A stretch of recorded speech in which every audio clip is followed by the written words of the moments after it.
లైఫ్లో కొన్ని నా మనసుకు గాయం అయిన విషయాలు ఈరోజు మీతో షేర్ చేసుకుంటా. నా మనసుకు గాయమైనవి ఎన్నో విషయాలు దాటుకొని ఒక్కొక్క మెట్టు ఎక్కుతూ దాన్నందరినీ కూడా అధిగమిస్తూ బయటకొచ్చాను. ఈ వీడియోలో ఖచ్చితంగా షేర్ చేసుకుంటాను. మీ అందరికి యూజ్ అవుతదేమో. ఒక్కసారి వీడియోకి ఒక్క లైక్ ఇయ్యండి ఫ్రెండ్స్. నా కష్టం 10 మందికి చేరుకోవాలని దయచేసి తలా ఒక లైక్ ఇచ్చి అలాగే వీడియోని చూడండి. నేను పెళ్ళై అత్తారింటికి వెళ్ళేసరికి నాకు సరిగ్గా 16 సంవత్సరాలు ఉన్నాయి ఫ్రెండ్స్. 16 సంవత్సరాలు. మా ఆయన మహా అంటే 19 సంవత్సరాలు ఉండిండొచ్చు. 19 సంవత్సరాలు ఉండింటాయి. అసలు ప్రపంచం అంటేనే కరెక్ట్‌గా తెలియని వయసండి మాకు. ఎందుకంటే ఇప్పుడు జనరేషన్ కాదు. అప్పుడు జనరేషన్ వేరు. ఆ జనరేషన్‌లో 16 సంవత్సరాలు ఉన్న మెచ్యూరిటీ లేదు. అమ్మ చోటి బిడ్డలం అప్పుడు అలా ఉండేది. ఇప్పుడు పిల్లలకు 10 సంవత్సరాలకే లోకజ్ఞానం అంతా తెలిసిపోతుంది. ఫోన్లు ఈ కాలంలో ఫోన్స్ చూసి, సినిమాలు చూసి చాలా వరకు తెలుసుకుంటున్నారు. అప్పుడు మాకు లోకజ్ఞానం లేదు. ఎంత చేటుకు అమ్మకు చోటు బిడ్డల్లాగే ఉండేవాళ్ళం. నేను అత్తారింటికి వెళ్ళేటప్పటికి మా అత్తవారిల్లో చాలా బీదరికం. ఎంత బీదరికం అంటే అస్సలు మా వాళ్ళంటే కొంతమందికి రెస్పెక్ట్ లేదు. నా కళ్ళ ముందే తక్కువ చేసి మాట్లాడుతూ ఉంటే మనసులో అదొక్క ఆ చిన్న వయసులోనే నాకు ఒక మనసులో ఒక ఇది ఏర్పడింది. ఎందుకు మా వాళ్ళని నేను తక్కువ చేస్తున్నారు? అంటే డబ్బులుంటే రెస్పెక్ట్ ఉంటుందా? డబ్బుకేనా ఇంపార్టెంట్ ఇస్తున్నారు? మనిషికి లేదా? మా వాళ్ళు ఎందుకు పని చేయటం లేదు? మేమెందుకు ఎందుకు అందరిలా లేము? మా అత్తయ్య ఒకటి ఎందుకు కష్టపడాలి? అనే సంకల్పం నాకు. ఆ చిన్న వయసులోనే అప్పటిదాకా మా నాన్న ఎన్నో రకాలు సంచులు సంచులు తెచ్చేస్తుంటే తినడము, ఏదో చేతనైతే ఒక పని చేయడం, లేకపోతే ఇంట్లోనే ఉండడం అలవాటు పడ్డ నేను అక్కడికి వెళ్ళాక కొంతమంది ప్రవర్తనలు మా వాళ్ళకు తక్కువ చూడడం ఇవన్నీ మనసులో చాలా గట్టిగా సంకల్పించుకున్నాను. డబ్బులు ఉంటేనే మన వాళ్ళు ఉంటారు. నా భర్తకు, నా కుటుంబానికి ఒక ఇల్లు కావాలంటే మా దగ్గర డబ్బులు ఉండాలి అనుకుంటే సాధించలేనిది ఏది లేదు. ఖచ్చితంగా సాధించవచ్చని సంకల్పించుకున్నాను. ఆ క్రమంలోనే ఆ తెలియని వయసులోనే వరి కోతలకేంటి పనికి ప్రతి పనికి పెళ్ళైన 3 నెలలకే పెళ్ళైన జస్ట్ 2 నెలలు కూడా నేను పుట్టింటికి అత్తింటికి తిరగలేదండి. 3 నెలల మించే కోతల కంటే తవ్వకాలకు ఏ పనికైనా నాట్లకు కలుపులకు అంటికి వెళ్ళేదాన్ని. సంపాదించాలని సంకల్పం పెట్టుకున్నాను. మా వారు అప్పుడు ఎత్తుది లేక ఎంత చెప్పినా కూడా వినేవాడు కాదు. వినకపోయినా 1కి 2 సార్లు ఓపికగా చెప్పేదాన్ని. బ్రతుకు గురించి ఆయనకు వివరిస్తూ వచ్చేదాన్ని.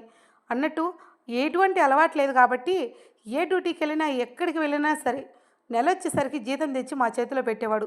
అప్పుడు మా అత్తయ్య నాకు బాగా హెల్ప్ చేసేది. పాపం నేను ఎంత చేస్తున్నానో మా అత్త అంతకు మించి చేసేది ఫస్ట్ నుంచి కూడా నేను. అప్పుడు మా మామయ్య అయితే ఏ పని చేసేవాడు కాదు. ఆయనకు వచ్చేది కాదు. కొంచెం పని తక్కువే ఆయననమాట. ఆయన వెళ్తే వ్యాపారానికి వెళ్తాను లేకుంటూ ఉండేవాడు.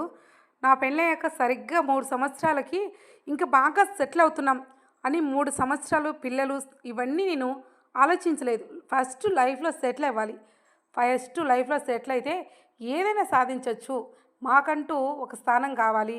మాకంటూ రెస్పెక్ట్ కావాలి అంటూ పోరాడాను. పెళ్ళైనాక కొంచెం కొంచెం స్టెప్ బై స్టెప్ మా ఇంటిది ఎలా మార్చుకున్నానో, మా ఇంటిని చిన్న రూములు ఉండేదాన్ని ఇంట్లోనే 1 రూము, లెట్రిన్‌లు, బాత్రూమ్‌లు అంటూ ఇంటిని ఎంత బాగా పెంచుకున్నానో నా సంసారాన్ని కూడా అలాగే పెంచాను. సరే సంసారం అంతా పెరిగింది. ఇంక కొంచెం రిలాక్స్ అయ్యాం అనే టయానికి పిడుగులాంటి వార్త నా చెవుకొచ్చేసిందండి. మా మామయ్య హార్ట్ అటాక్ వచ్చి చనిపోయాడు. అది కొంచెం తీరని బాధాకరంగా నాకు మిగిలిపోయింది. అయితే మాకు పెళ్ళైన 3 సంవత్సరాల దాకా పిల్లల గురించి మేము ఎప్పుడు ఆలోచించలేదు. ఎప్పుడు మా ఫ్యామిలీ ఇలా ఉంది. మేము 10 మందిలో తొక్కోవాలి. మాకంటూ రెస్పెక్ట్ రావాలని ఆలోచించాను గానీ, నాకు పిల్లలు కావాలి. నాకెందుకు పిల్లలు లేరని ఒక్క క్షణం కూడా నేను ఆలోచించలేదు. ఎందుకంటే ఆ రోజు నేనుండే సిచ్యువేషన్ ఎలా ఉన్నదంటే, మాకెందుకు రెస్పెక్ట్ లేదు, మమ్మల్ని ఎందుకు ఇట్లా చేసిన ఇదిలోనే ఉండిపోయింది నా మైండ్ సెట్ అంతా. డబ్బుకి ఇంపార్టెంట్ ఇస్తున్నారు. డబ్బును సంపాదించాలనే ఆలోచనలోనే ఉన్నాను. పైగా నిజాయితీగా సంపాదించాలి. పలానోళ్ళ పిల్లంటే తప్పుగా భావించి అది సాటిస్ఫాక్షన్ ఉండదు. ఎవరికైనా మోసాలు చేస్తే ప్రతి రూపాయి కష్టపడాలి. మనం రేపు వెనక్కి తిరిగి చూసుకున్న ప్రతి రూపాయి మన కష్టం. ఇది మనకు సాటిస్ఫాక్షన్ అని గర్వపడాలనేట్టుగా నేను సంకల్పించుకున్నాను. ఇంకా 3 ఏళ్ల తర్వాత మా మామ చనిపోయారు. ఇంకా మా మామ పిల్లలు ఉంటే బాగుండని ఎప్పుడప్పుడు అనేవాడు. ఆ తర్వాత మా మామ ఇలా అయిపోయాడు కదా, పిల్లలు లేకపోయారని ఆలోచించాను. ఆలోచించి ఇంక పిల్లలు ఎందుకు లేరబ్బా అన్నట్టుగా కొంచెం పెళ్ళిళ్ళకి వెళ్ళినప్పుడు కొంచెం బాధాకరమైన అవమానాలు ఇట్లా జరగడంతో ఇదైపోయాను. ఇదైపోయి ఇంకా హాస్పిటల్ మొదలుపెట్టాను. 3 సంవత్సరాల నుంచి నేను మొదలుపెట్టిన ఆ హాస్పిటల్ జర్నీ ఇంతవరకు కూడా నేను కొనసాగిస్తూనే ఉన్నాను ఫ్రెండ్స్. ఒక పక్క ఫ్యామిలీని, అత్తని, అలాగే నా పొజిషన్ అన్నీ బ్యాలెన్స్ చేసుకుంటూ ఒక్కొక్క మెట్టు నేను ఎక్కుతూ నిజాయితీగా రూపాయి కూడా నిజాయితీగా కష్టపడుతూ సంపాదిస్తూ, అలాగే పిల్లలకు ఎంత ఖర్చు పెట్టాలో అంతా పెడుతూ, పూజలు, వ్రతాలు ఎన్నో చేస్తూ కూడా ఈ పొద్దుటికి నా నా జనరేషన్‌లో నేను ఎక్కడికైనా వెళ్తే ప్రేమగా మాట్లాడుతున్నారు. అలాగే కూర్చో, తిను, నిల్చో అంటున్నారు. చూసారా ఫ్రెండ్స్? ఒకప్పుడు మేమంటే అస్సలు పూచిక పిల్లతో కూడా లెక్కలేని మనుషులు కూడా ఈరోజు పర్లేదు బాగున్నాం. మా ఆయన "నువ్వు మధు కూర్చో, బాగున్నావా? ఏం తిన్నావు?" చూసారా ఫ్రెండ్స్? ఇదంతా మీకు ఎందుకు చెప్తున్నానంటే కష్టపడకపోతే ఏదీ రాదు. కష్టపడంది ఏదీ పోదు. కష్టపడి సంపాదించుకున్న ప్రతి రూపాయి ఎక్కడికి పోదు. అందుకని మనం బాగుపడడం కోసం ఒకరిని మోసం చేయకూడదు.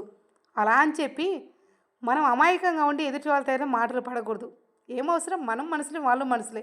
వాళ్ళు కష్టపడితేనే కదా స్థాయికి వచ్చారు. మనం ఎందుకు పడలేం? ఏ కష్టమైనా సరే ఛాలెంజ్‌గా తీసుకోండి. తప్పకుండా విజయం మీదే. అంతేగాని ఏది నేను చేయలేను, ఇది నాకు చేత కాదు, నాకు బరువైంది అని దయచేసి అనుకోకండి. ఎందుకంటే ఒకడి మీద ఆధారపడితే ఎప్పటికైనా కష్టమే. మనం కష్టపడాలి. ఎక్కడికైనా వెళ్ళాలి, మనకు తెలియదు, ఎవరినో తీసుకెళ్తాం. వాళ్ళకు వాళ్ళ మెయింటెనెన్స్ ఖర్చులు వాళ్ళన్నీ తీసుకువెళ్ళినా సరే, వాళ్ళ పని పోవటం మేము ఇద్దరం వచ్చాం కదా, మా పనులు పోయబ్బా మీరు కానివ్వండి అబ్బా అంటారు. అంటారా లేదా? అదే అక్కడికైనా సరే తెలుసుకుంటూ ఒక్కొక్క మెట్టు ముందుకు వెళ్తే ఒకరోజు లేట్ అయినా, ఒకరం కష్టమైనా మనమే చూసుకోవచ్చు. ఫ్రెండ్స్, నేను చెప్పదలుచుకుంది ఏంటి అంటే సమాజంలో డబ్బు అనే మాయదారి మంత్రం మన చుట్టూ ఉంది.